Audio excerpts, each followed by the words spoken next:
For advertisement, call 8125893028. Our Gmail maxtvtelugu@gmail.com.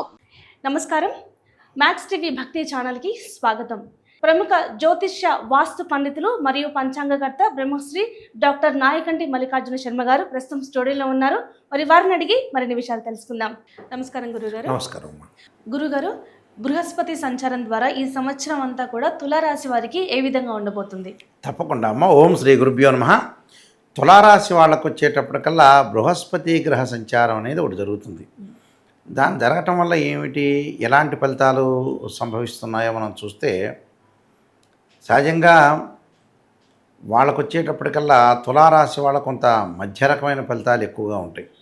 దానికి కారణం ఏంటంటే అష్టమ స్థానంలో గురువు యొక్క సంచారం, అంటే 8వ స్థానంలో గురువు యొక్క సంచారం వల్ల తులారాశి వాళ్ళకి మధ్య రకమైన ఫలితాలు ఉంటాయి. మధ్య రకం అంటే ఏమిటి, మిశ్రమైన ఫలితాలు అంటే దేవగురువు అయిన బృహస్పతి కృత్తికా నక్షత్రం 2వ పాదం వృషభ రాశిలో సంచారం అనేది మే 1వ తారీఖు మధ్యాహ్నం 1 గంటకి ప్రారంభమవుతుంది. తులారాశి వాళ్ళ గోచారీత్యా 8వ స్థానంలో ఉంటాడు. అంటే 2, 5, 7, 9, 11 స్థానాల్లో గురువు ఉంటే మంచిది అని అర్థం. 8వ స్థానంలో ఉంటే మిశ్రమైన ఫలితాలు వచ్చే అవకాశం ఉంటుంది.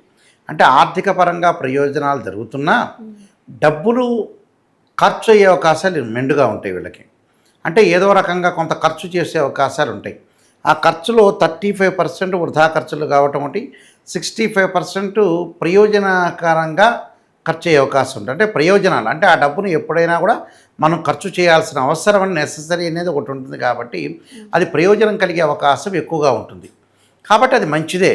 అంటే కానీ 35% ఏదైతే ఉంటుందో వృధా ప్రయోజనాలు, అంటే ఆరోగ్యపరంగా స్థితిగతులు మారే అవకాశాలు ఎక్కువ ఉంటాయి. అంటే ఆరోగ్యపరంగా భద్రత అనేది చాలా ముఖ్యం. అంటే ఆరోగ్యపరంగా భద్రత అంటే ఏమిటి అంటే దీర్ఘకాలిక వ్యాధులు ఉన్నవాళ్ళు, అలానే శరీరం అనేది కొన్ని మార్పులు జరగటం ఒకటి, ఉన్నట్టుండి మారిపోయే అవకాశాలు ఉంటాయి. ఆ మారిపోతుంది అని అంటే వెంబడే డబ్బులు ఖర్చు పెట్టాలి, ట్రీట్మెంట్ చేసుకునే అవకాశం ఉంటుంది. కాబట్టి ఇక డబ్బులు ఖర్చు చేసే సూచనలు అనేవి ఒకటి ఉంటాయి. అంటే వీళ్ళ యొక్క పిల్లల యొక్క ప్రయత్నాలు, వివాహ ప్రయత్నాలు సఫలీకృతమై వివాహాలు అవుతాయి. అంటే ఎవరైతే రాశి వాళ్ళు ఉంటారో తులారాశి వాళ్ళు, వాళ్ళ యొక్క పిల్లల యొక్క పెళ్ళిళ్ళకి డబ్బులు ఖర్చు పెట్టే అవకాశం, అలానే పిల్లల యొక్క విదేశాలకు వెళ్ళే అవకాశాలు. అంటే ఒకవైపు సంతోషము, ఒకవైపున డబ్బులు ఖర్చు అవుతుంటుంది. రెండింటినీ కూడా సిమిలర్గా ఉంటుంది. అంటే సుఖ సంతోషాలతోటి, అంటే సుఖము ఒకవైపు డబ్బులు ఖర్చు అవుతున్నాయని కొంత ఆందోళన, మానసికంగా ఆందోళన పడుతుంటారు. కానీ ఎప్పుడైనా సరే జీవితంలో ఇవి చేయాల్సిన సందర్భం ఉంటుంది. కాబట్టి అబ్బాయిని ఫారెన్ పంపించాలి, అమ్మాయిని చదివించాలి, లేకపోతే అమ్మాయిని కూడా ఫారెన్ పంపించాలి, ఏదో ఒకటి ఒక మార్గంలో డబ్బులు ఖర్చు అయ్యే అవకాశాలు ఎక్కువగా ఉంటాయి.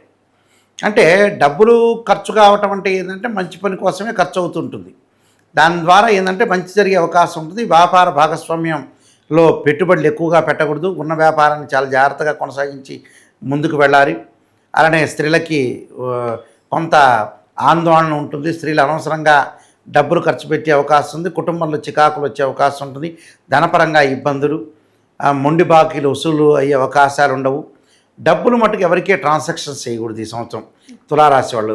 ఎవరికైనా సరే ట్రాన్సాక్షన్ చేశారంటే గోడకేసిన సున్నం లాంటిది, అది ఇచ్చే మార్గం అనేది లేదు.